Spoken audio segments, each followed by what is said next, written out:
Welcome to Bobby Owsinski's Inner Circle. I'm Bobby Owsinski, and this is a show all about music, music production, and the music business. My guest today is engineer, musician, and music technologist Paul Edwards. But first of all, songwriters are getting a raise on streams. Well, that's really good news, and especially because songwriters really don't get paid all that much right now. So if you think getting paid for a stream is really, really light in the royalty payment, a songwriter gets about 1/10 of what an artist gets on a stream. That's going to change pretty soon thanks to the fact that the Copyright Royalty Board authorized a 44% increase over the next 5 years for songwriters. Now, this can be appealed, but so far, Apple Music has said it's not going to do it, but we don't know what's going to happen with the other streaming services. Now, if you're a songwriter, you can thank the National Music Publishers Association and the Nashville Songwriters Association, who forced the issue on this a few months back. And in fact, it's going to be a good thing because songwriters don't get paid much for streaming. But that being said, the battle isn't over yet because everybody kind of has to sign off on it first. Actually, they're not signing off on it. What they're doing is agreeing not to appeal. So it's really good news for songwriters. You're getting a streaming raise. You deserve it. You're not making much money now. But again, this is 44%, but it's over the course of 5 years. Still better than nothing, even though it's in small increments.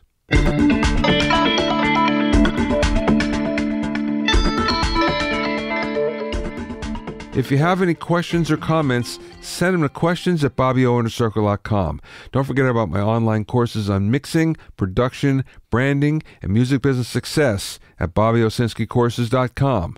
Also, get an expert analysis and objective opinion of your songs and mixes as a member of my Hitmakers Club. Go to HitmakersClub.com to learn more. Now let's talk about sample rates.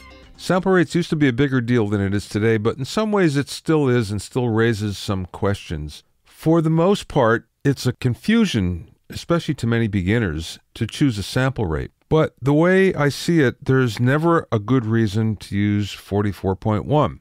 The reason why is, for the most part, CDs are no longer important, and really 44.1 doesn't sound as good as the other sample rates. Way back in the early days, when storage cost a lot, that was more of an issue because all the other sample rates are higher and therefore you'll need more storage.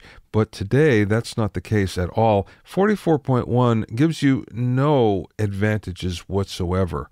24-bit does, however. That means a lot, so at the very least, you should record a 24-bit. But that being said, 48K is probably the lowest I think you should go. One of the reasons why you should always think about 48K is that is the standard for video production. So all audio for video is done at 48K, although there's a movement to 96K for that. Now, 96K in recent years has become the standard in most audio production, and there's a number of good reasons. Yeah, it does sound better. Does it sound a whole lot better? Well, I don't think so, but it does sound better. However, from an archival standpoint, it's important that you really consider doing 96K. The reason why is Apple considers anything that's 9624 high resolution and therefore really wants it on their Apple Music platform. Apple Music has been collecting 96K files for at least 5 years, maybe it's 6 years now. And for the most part, it's a good idea to record as high a sample rate as possible because at some point in time, we'll look back and we'll say, wow, anything less than 96K was the Stone Age. So now it's really easy. It doesn't cost you anything in terms of plugins or in terms of track count or in terms of storage. So why not do it? It will just sound better. Now we get to 192. A few years ago, I actually did the tests where we recorded the exact same thing on 3 different Pro Tools rigs at 48, 96, and 192K. And it was pretty eye-opening.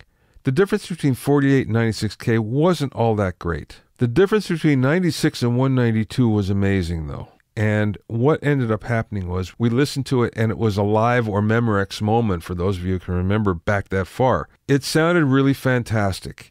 You can hear a tinkle that you couldn't hear otherwise in anything with high frequencies. It seemed to have more depth. It just sounded more real. Now, you might think, well, if that's the case, why isn't everybody recording at 192? But there are some limitations. Again, once upon a time, it would take up 4 times the storage space, and now that's not that big a deal because storage is really cheap, and this basically becomes more like a video project where you're storing about the same amount. So again, not a big deal.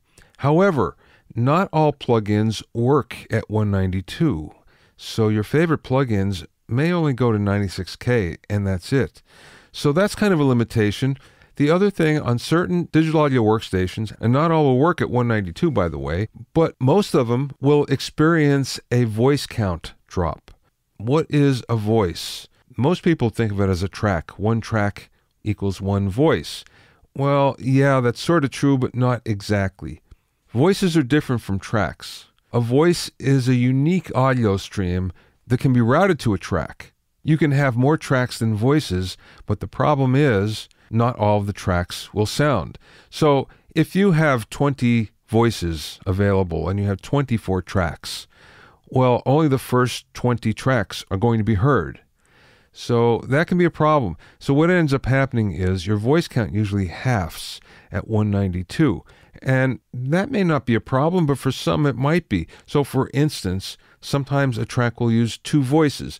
And this usually occurs when you're doing a punch, for instance. So there's one voice for the original audio stream, and there's a second voice for the new one that's being punched in. So you can see where a limitation might happen right there, where you need extra voices and they might not be available to you.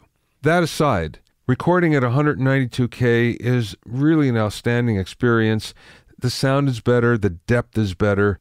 What I really liked is you can hear differences between simulations. So if you go to an amp simulator, for instance, things that sounded subtle to you before now jump out as a lot bigger deal. Reverbs tend to sound better, especially the tails. Everything sounds smoother.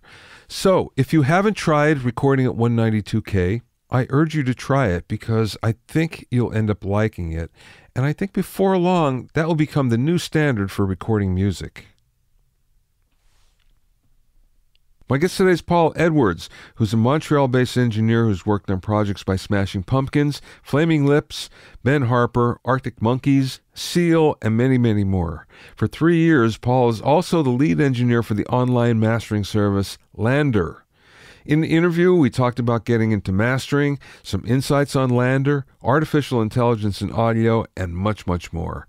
Paul and I spoke via Skype from a studio in Montreal. You've had experience with LANDR and with Korg, but let's go back because I want to find out more about your background and how you got into the business.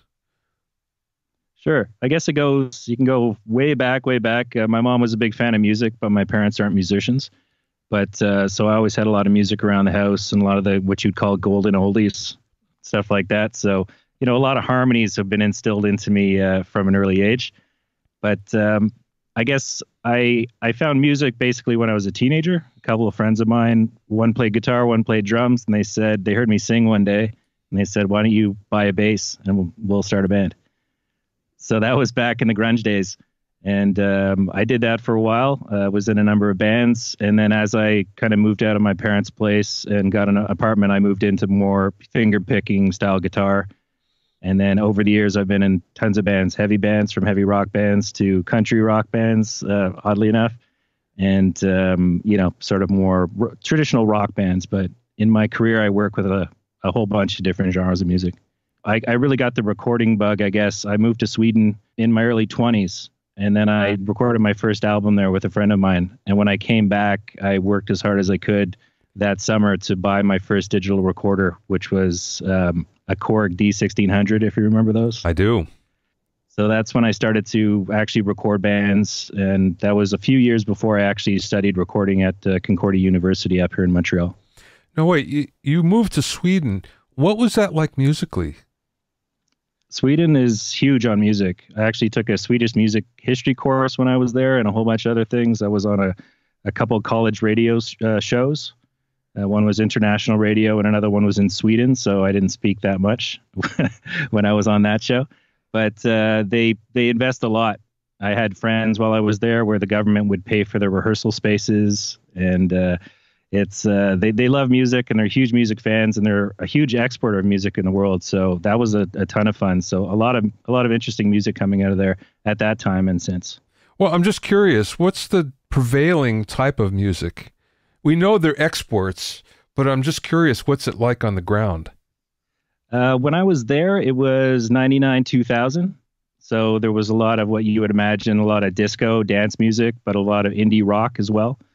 So that was the prevailing music that I would be exposed to at that time in terms of the friends and the clubs that I would hang out at. But since then, I keep in touch a little bit with the radio station that I worked at. I'll see their playlists. They usually have 3 playlists, and I would see that every once in a while. And it's what you would imagine. There's a playlist that has a lot of pop and dance. There's a playlist that has a lot of rock still, and then there's a playlist that will have primarily hip hop or urban music. Is it imported, or is this native hip hop? They kind of have something similar to CanCon, which is the Canadian content laws, where you have to play a bunch of Swedish music. Don't quote me specifically on that, but at least at the radio station I worked at, which is the largest studio called LANDR Radio, the largest studio radio station there, they would make sure that there was a lot of Swedish music on the playlists. But of course, you're influenced by the major labels, like everybody is. So they would get free CDs from the music labels, and an agreement to play, choice cuts that would come out in singles that were being released. Yeah. Okay, so then you come back to Canada. Is that when you went to Concordia? Yeah, I was still finishing university at that time.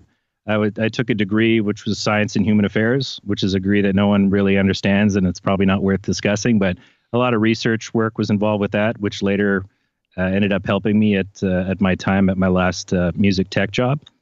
But when I finished that degree, I had already caught the bug for recording, so I was doing it on the side. I was recording the bands that I was in. I was recording friends' bands, and started to, call myself a producer, even though probably at the time I didn't know what I was doing.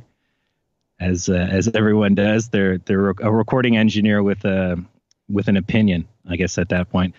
But you want to call yourself a producer because it makes you sound cool and important. So I did a bunch of that on my own, and then after I finished my undergrad, I kind of snuck my way into the electroacoustics program at Concordia University. And from there, I did that for a year, and then from there, I used that to sneak into their advanced sound engineering program.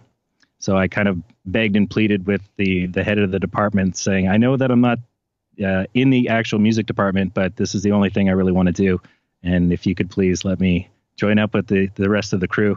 So I think I was kind of blessed in terms of someone took a chance on me at that point. And then that's where I started having access to a big concert hall, which is the Oscar Peterson Concert Hall.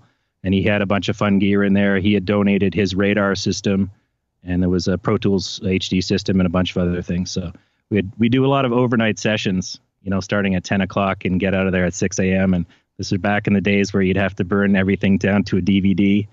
And then we eventually, a couple of years later, because I was there for 4 years studying recording, and towards the end of that, I got my first LaCie drive. I think it was 160 gigs, and it cost just under $500 or something like that. But it definitely made bouncing down the sessions at the end of the day to take them to the home studio a lot easier. So I think back on those days, and it was a lot of fun, but there was a lot of work, a lot of late nights, and the time you spent backing things up. Now that we have hard drives all over the place, kids don't know how good they have it these days. Yeah, no kidding. It's funny. I just actually kind of went through that, where I like to back my session up completely and take it home with me and if I'm somewhere tracking, for instance, because I want to be able to work on it at home. I want to be able to do edits and stuff like that. And I recently had a project that just took forever to back up. It was like an hour, and we couldn't figure out what was going on. And then when I got it home, I realized there was a bunch of tracks that weren't included anyway. There was a problem in the backup. And the whole thing, was kind of like, well, this is defeating the purpose of going quickly, because it's not. So it just goes to show you that it doesn't always work the way it's supposed to. No, it certainly doesn't. And I guess I've only lost one hard drive over the years, but it happened fairly early on in my career. And ever since then, I've been very careful to back up all my stuff. So I have about 15 hard drives kicking around, and recently set myself up with a RAID system. I can't believe it took that long, but I've got a double 8 terabyte RAID system. So everything I work a lot on my computer, and then I'll transfer it after every session to an SSD drive. So a really quick Samsung SSD drive. So I have it in 2 places, and then periodically throughout the week, I'll transfer it over to my RAID system. Funny you should mention about drives going down. The only time I've had problems with drives is on a RAID system. Oh, really? Yeah, who would have thought?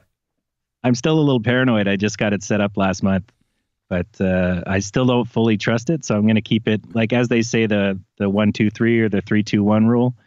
I don't fully trust it. If it's on the RAID system, it still has to be somewhere else. So I have stopped backing up things to DVD, which I don't think that's necessarily the smartest plan, because I'll still have people contact me, say, remember that last CD launch or the final show that we did for our band that you recorded live? Well, do you have that? And I'll go look through all my DVDs and I'll find it and I'll send it to them.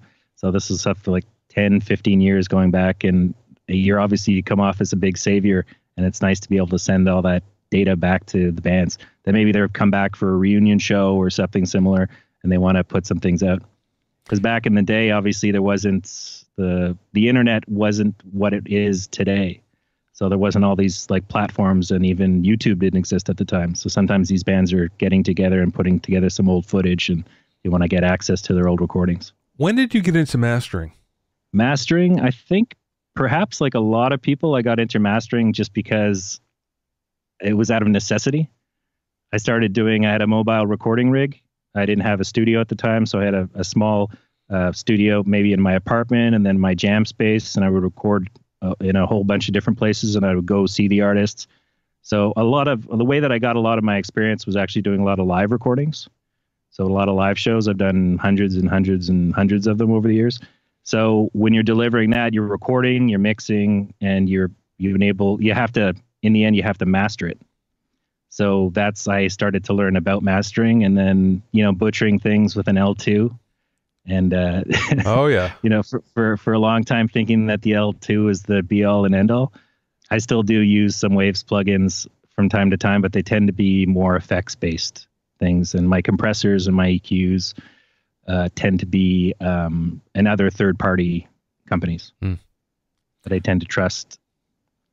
Well, the interesting thing is, so you had a pretty, I don't want to say long, because it's not like in terms of decades or anything, but you had a pretty good amount of experience in mastering and digital mastering anyway, before you got to LANDR then. Is that one of the reasons that you got the gig there? Yeah, I think so. I was up at the time, I was up against some other pretty big engineers. So I wasn't even necessarily contemplating applying at the time. And I just said, hey, what the heck? The same thing when I was a product specialist for Korg. That was a job at the time. I had just bought my house. So I'd moved my studio from this studio downtown to my house.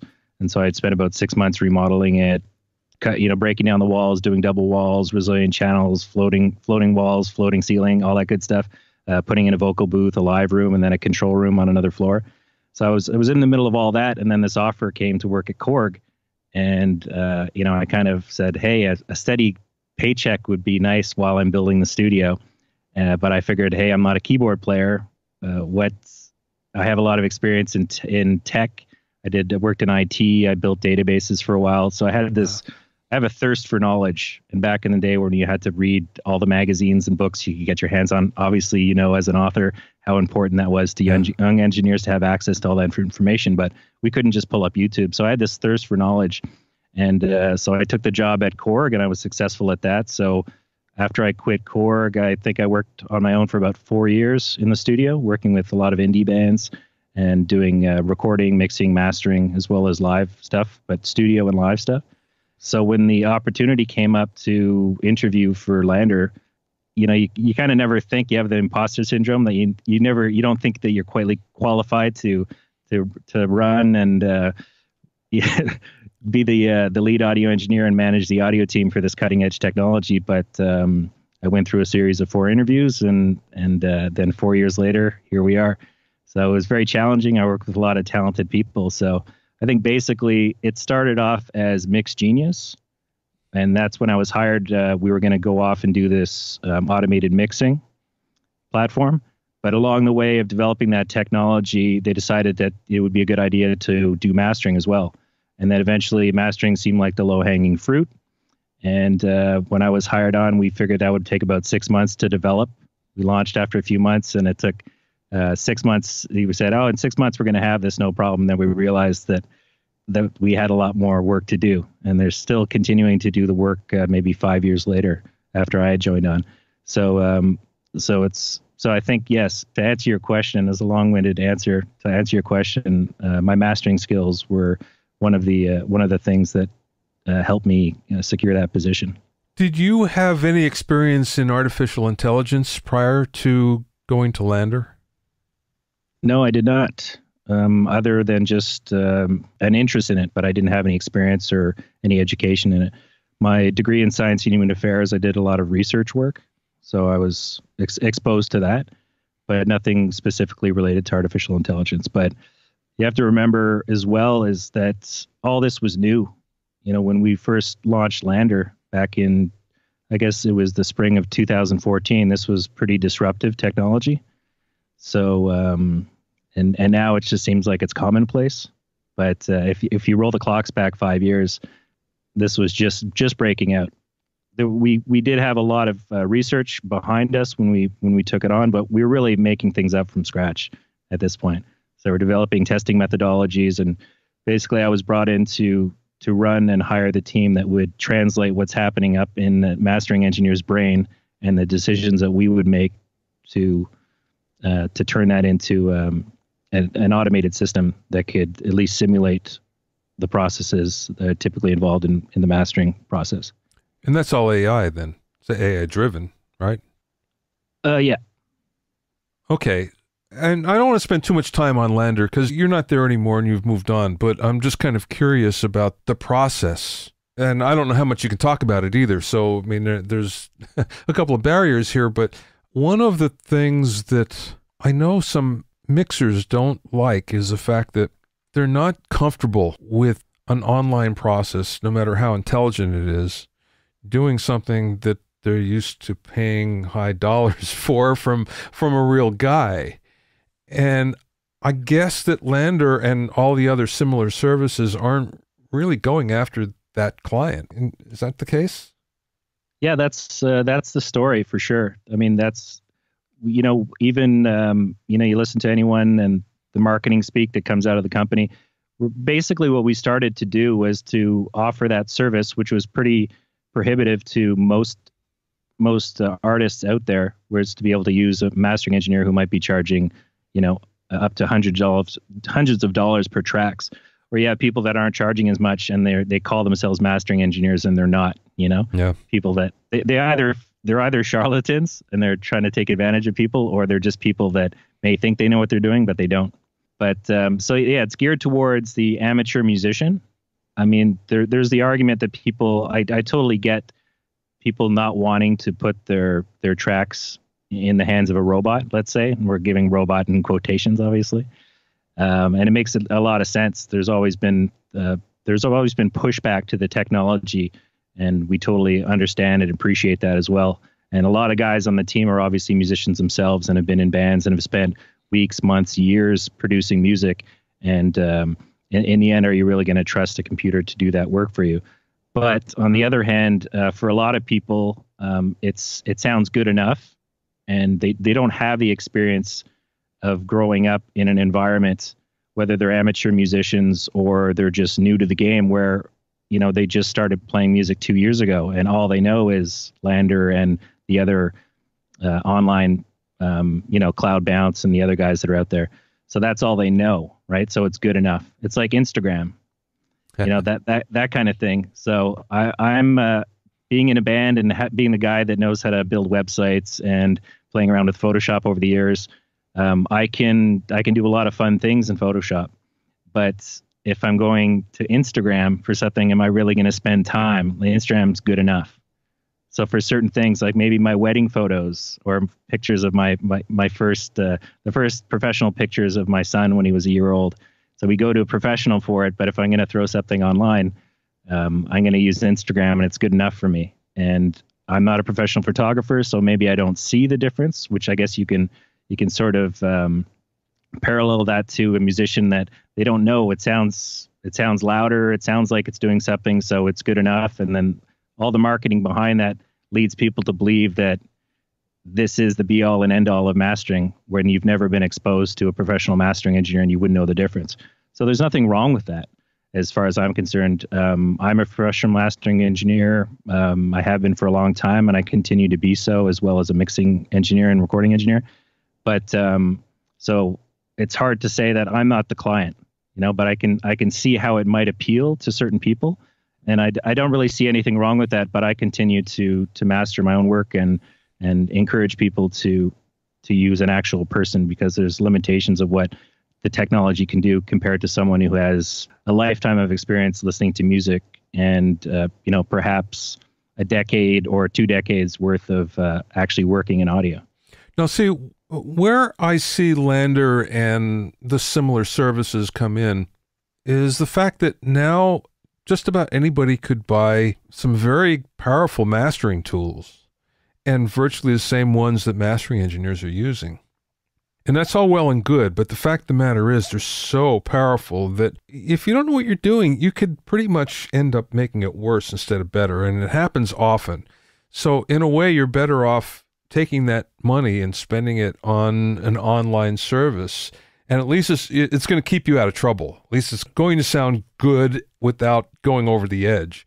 And that's kind of the way I look at it. Unfortunately, I think there's, the tendency of, I have this brand new mastering tool and I'm going to use it to death, or overuse it to death is generally the case. Yeah.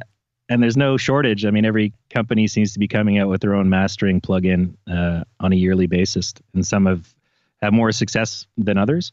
But it seems to be the hot ticket item these days.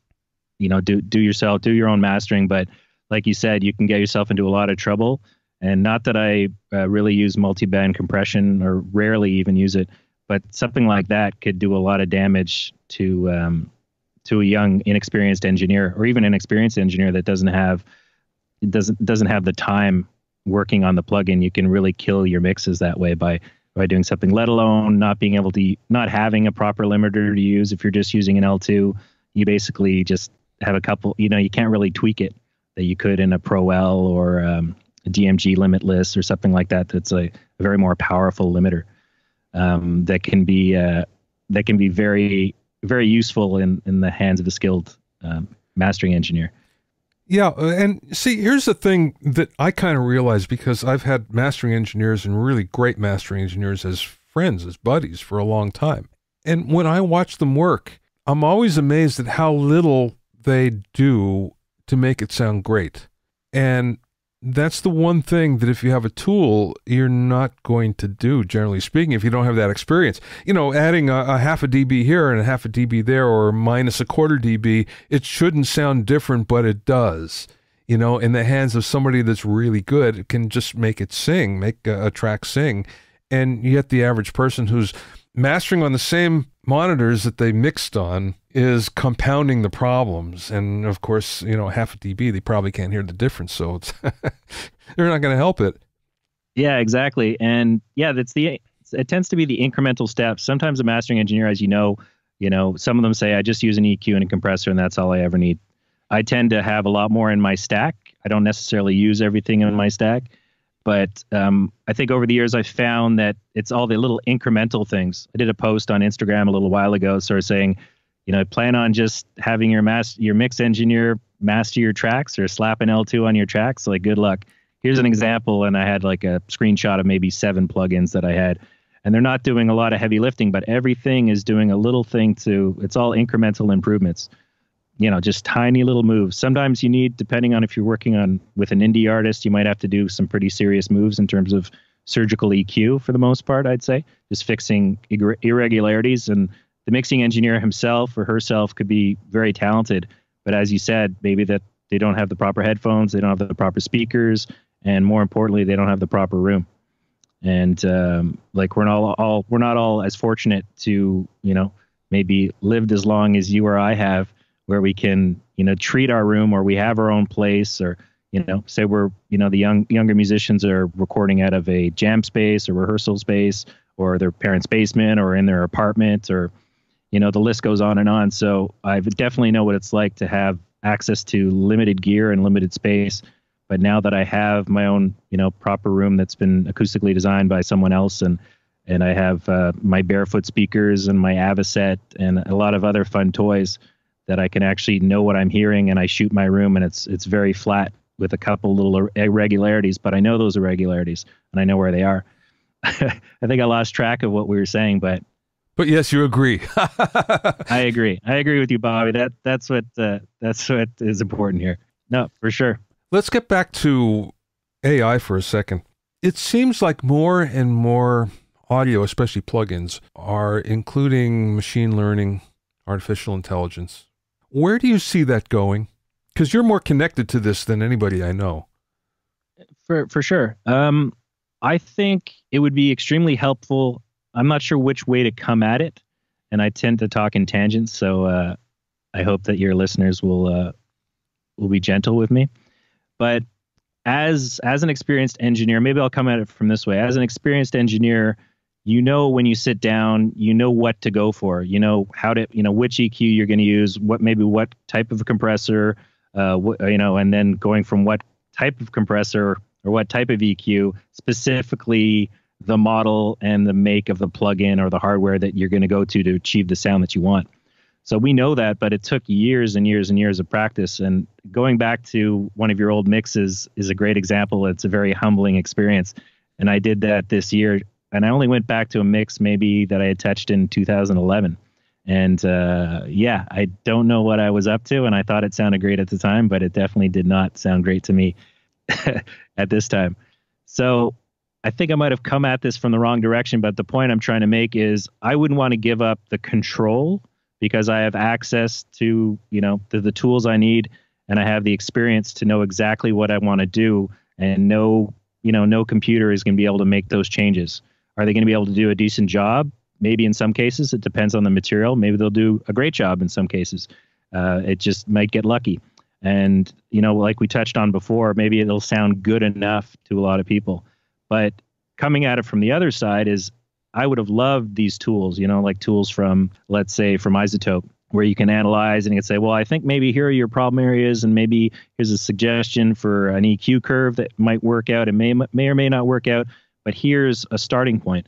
And I think I would really love that, because I was thinking about it the other day, and there was one of my recording teachers, my instructors or professors, whatever you want to call it, at university.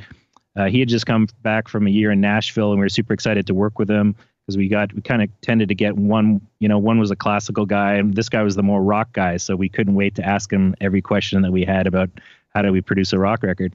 So one day he was showing us a mix that he had worked on, and he had pulled up a kick drum and his EQ settings, and he said, oh, it sounds great. And he said, oh, here's the plug-in off and here's the plug-in on. And we're like, wow, it sounds amazing. We couldn't wait to look, and as soon as everyone like scurried towards the computer to see, you know, what kind of settings he had, he clicked the plugin off. So he couldn't, and I think we were kind of lightly infuriated at the time, and just felt like, well, why can't we see like where, you know, he was basically scooping the mids and boosting 60 hertz and maybe boosting 5K or something like that. But it was night and day for us. And as young engineers, where we had no idea. And again, I have to remind your listeners that this was before YouTube and anything where you could just search, how do I EQ a kick drum? So I think what he was trying to do us a service. It seemed like a disservice, whereas like, teach me your tricks. It's not about the particular scoop that I do in the mids or the low mids and the boost that I do here. It's using your ears and developing your ears. But it would have been nice. It would have been a nice starting point to understand that for him. So as a young engineer these days, or inexperienced, maybe a hobbyist that's coming, retiring and getting into it, I definitely see that these tools do have a use and are very useful for a lot of people. So I'm glad that they're out there. They serve a purpose, but they could cause a lot of damage with people that don't know. They just say, oh, I I pressed this button and it calculated something for me, and it told me it should sound good, and I guess it does, but they don't. Because as you know, it takes years to develop an ear to, and maybe it doesn't matter as much for a lot of people these days who are using samples or doing a lot of electronic music, or let's quote unquote urban music, where they don't have to record a live band. But yeah, so it could be damaging, because this plugin or algorithm could say this sounds great when in fact it doesn't. But recording drums used to be one of the most daunting things I could do, especially recording live bands, either in studio or a live setup. But once, after years of doing it, it's one of the most fun things to do. Yeah. As you know, it's like, I can't wait for this challenge of like, how are we going to tune this drum set, and where are we going to put the mics, and how are we going to position it? Because when you start, I always have to remind myself, I'm like, we just put mics where we thought they would go, without having any idea where they should go. And before you develop your ear, you can't know that, normally last time it worked right there, but this time it's going to work when you pull it 6 feet away, or sorry, 6 inches away. Yeah. What I've noticed about the intelligent plugins is that most of them were resisted by veteran engineers at first. And now most of them embrace anything that's new like this. And the reason why is because of speed. And if it will get you in the ballpark faster, that's what everybody wants, because everybody just wants to get through this as quickly as possible. We all love mixing, and geez, we'll take as much time as possible, but, why spend 6 hours when you can do it in 5 or 4? You know what I mean?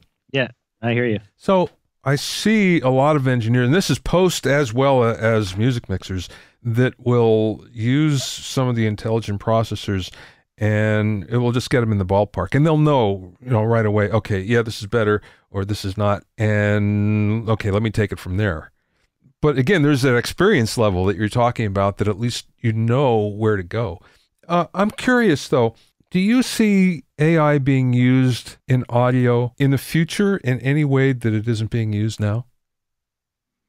That's an interesting question. I'm not sure. So I guess we'd have to go over how it's being used now. It's being used to help people with their mixes. It's used to simulate mastering. It's used for, even AI is being used to compose songs, which that always seems like a bit crazy to me, but maybe it's fine for composing songs for, little TV commercials and multimedia stuff. And that's fine. It's always interesting. It's more of a curiosity to me than I would actually ever think of using something like that in terms of creating a song, because it takes the fun out of it, Yeah. We all get into it because we're creative people. So I guess just thinking of it that way, what would potentially be the other ways? I don't know. I don't know what we haven't touched on yet. Do you see it being used in processors where it isn't being used yet? Perhaps like automating some mundane tasks. I think there might be a few plugins out there, but sort of like, assembling a CD for you, from everything, like making the whole tedious process of assembling a CD and adding, DDP information and spacing, all that sort of stuff. That could be interesting. But in terms of other things, I don't know. There's a lot of stuff out there that they've already touched on, like the fundamentals of EQ and compression. What more is out there than EQ and compression? The tuning, though. Tuning's a great thing that I came to late, I guess, in my career. And I'm a singer, and so I always, if I had the chance to produce someone, I would always get them to sing it the way that I want to, and be able to coach them and get them there. So, but, the more I mix other people's material that's recorded outside my own studio, and I don't have my hands on the vocalist in session, or I did a lot of live recording as well.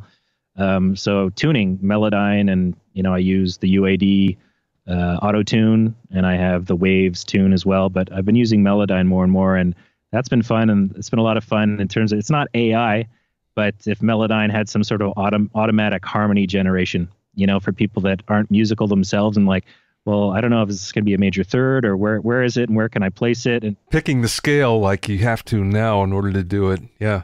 I think that would be very useful. Something like that, which would help to add things, which doesn't take away from the musicality and the creative side of things, but it would help augment a mix, those little things. And maybe a more intelligent drum editor. Yeah, that's a good one. Without taking all the feel out of there. Without killing the feel.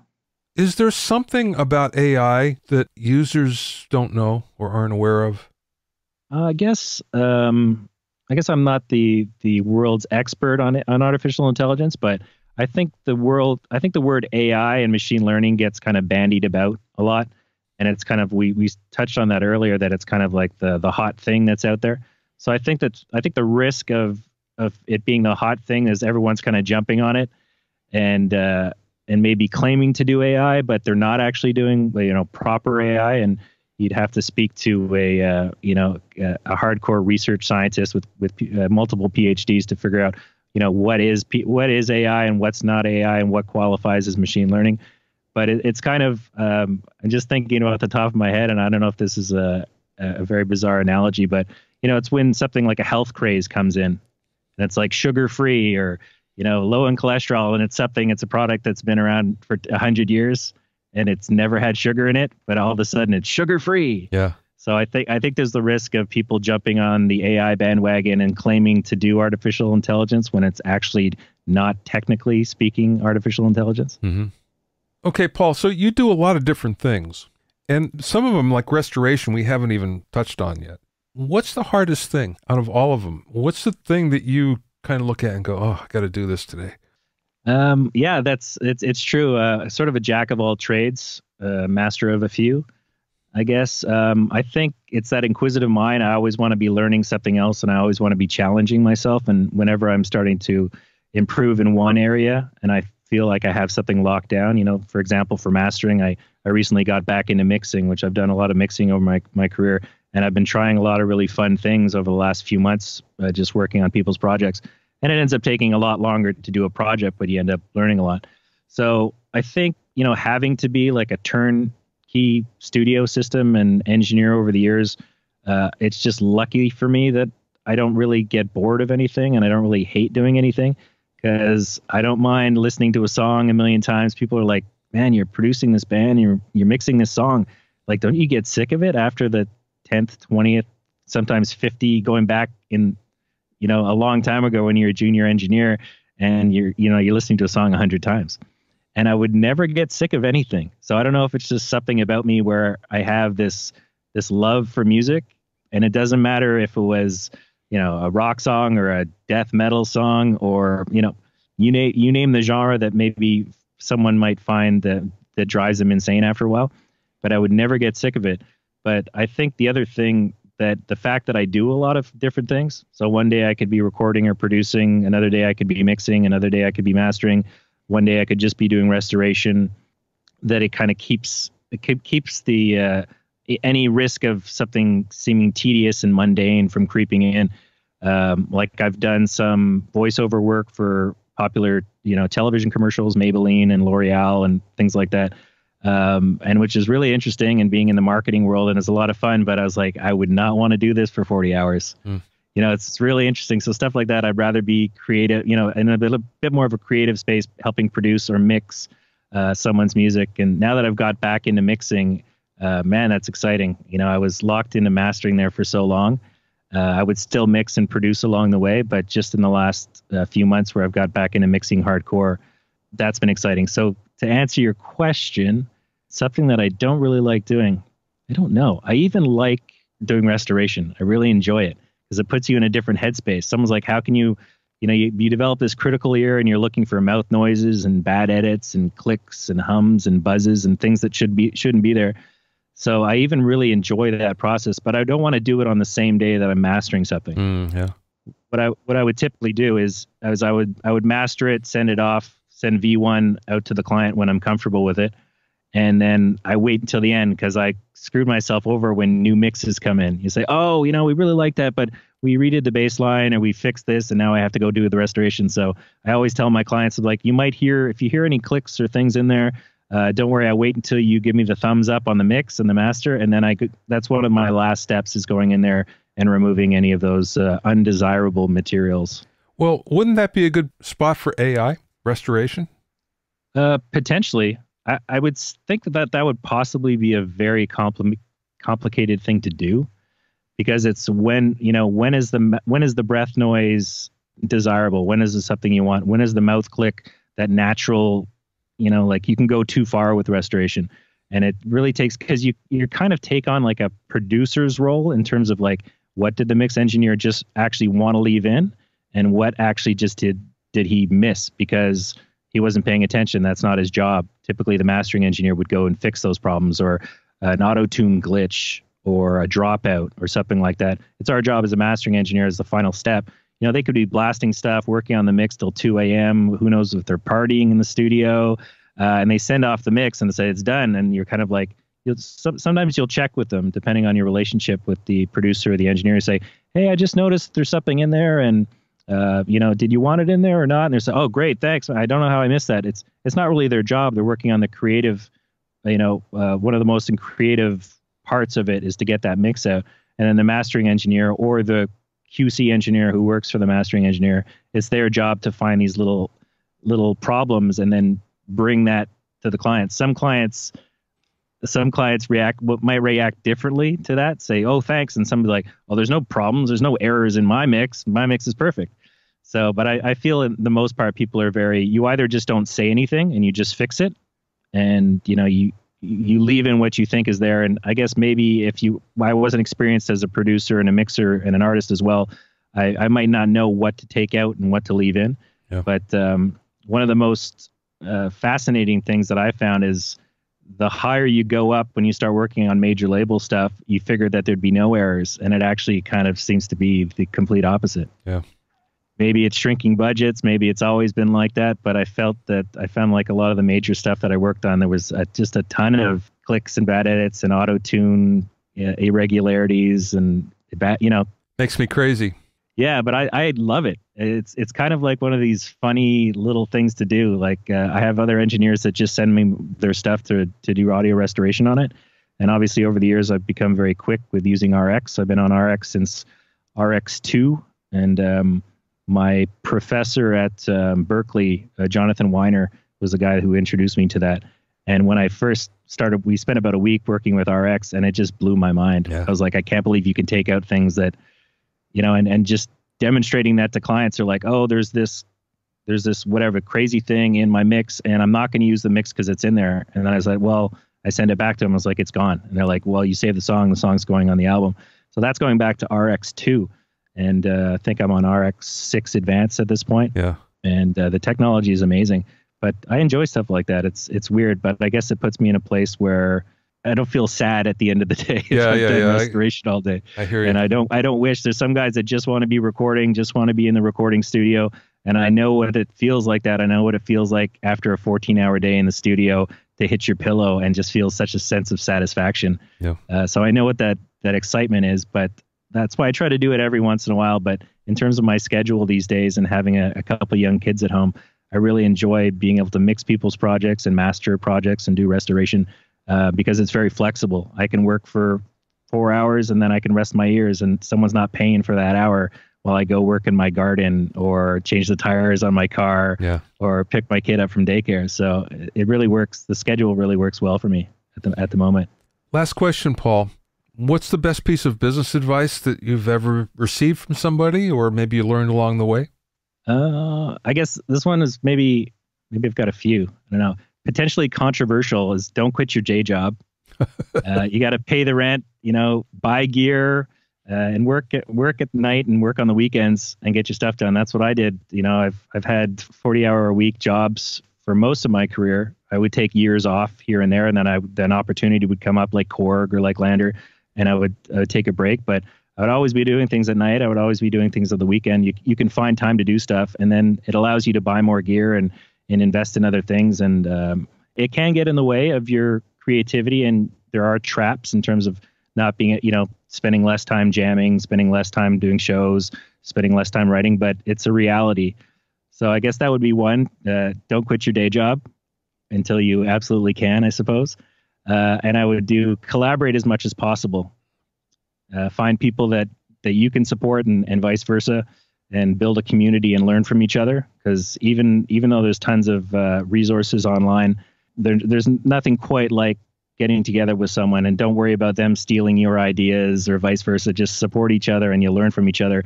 Even if it's someone that might not know as much as about you, maybe they know more about video editing and maybe they know more about stuff, but just showing someone will actually help you improve your skills.